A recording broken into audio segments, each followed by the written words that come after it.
såg du att du började tappa håret? Runt 17 år gammal. Det var när jag var 15. Runt 12-13 års åldern.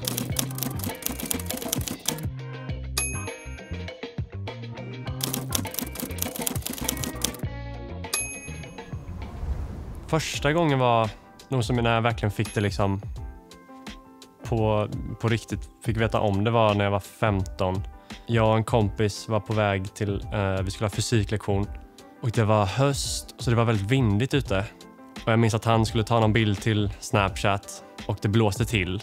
Och sen när vi kollade på bilden började han asgarva och jag blev mer lite rädd för jag såg att men herregud, det är vikar där uppe. Vilket var någonting jag inte hade reflekterat över tidigare. Däremot så visste jag att liksom, min farsa och min farfar och min brorsa har liksom höga vikar. Det var alltid liksom någonting jag visste att jag skulle få. Men jag hade också en uppväxt med liksom, jag hade väldigt långt och tjockt hår. Så att det kom ändå som en chock att se de vikarna. Och min kompis tyckte det bara såg väldigt roligt ut för jag såg lite ut som en minigubbe. Och jag liksom skrattade bort det. Sen när jag kom hem så valde jag liksom så här, försöka ruska i håret lite och se faller någonting av. Eller är det bara jag som liksom har börjat få mina vikar. Och då körde jag på typ i 1 minut. Och så när jag kollade på bordet sen var det liksom bara fyllt av hårstrån.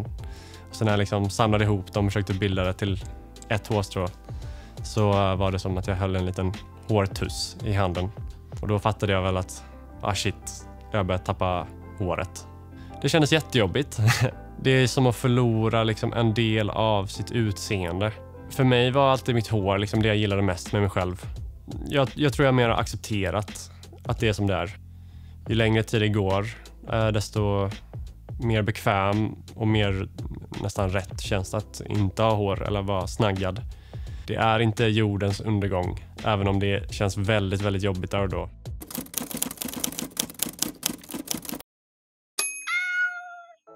Det var väl nog runt 12-13 års åldern. Var inne på Snapchat och kollade mina memories och såg att jag hade en väldigt bra hårlinje jämfört med vad jag hade just då.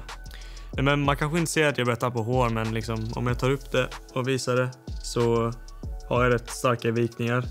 Så det fick mig att tänka lite mer på det. Och ju mer jag tänkte på det, ju värre blev tankarna. När jag började kamma mitt hår lite mer så märkte jag att det fastnade liksom extra mycket hår i borsten. Man märker det på kudden, duschen och liksom handfatet. Har man liksom så här skrubbat till håret så ser man liksom håret bara falla ut. Liksom, det är som att ha en katt utan att ha en katt. Liksom. Det är bara, man bara fäller hår. Och det är liksom inte den bästa känslan. Jag hade keps på mig oftast och det gav mig säkerheten att jag inte behövde tänka på det. Folk kunde liksom inte döma mig för de kunde inte se min hårlinje. För andra såg det helt normalt ut, men för mig så var det liksom fortfarande rätt tufft. När jag märkte att liksom hårlinjen vek sig bakåt och att det liksom syntes mer av min panna och så kände jag att jag ville ha håret längre för att dölja det. Man jämför sig med liksom, typ så här, man ser en 30-åring som har en jättestabil hårlinje. Då tänker man lite, vad är det som händer här? Varför jag liksom hälften av deras ålder och liksom har mycket sämre hår än vad de har.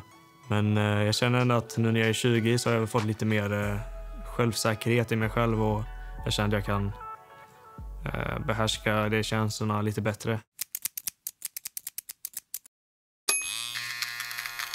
Jag började verkligen känna effekter av att tappa håret när jag var runt 17 år gammal, i mitten av gymnasiet. Och det började lite successivt.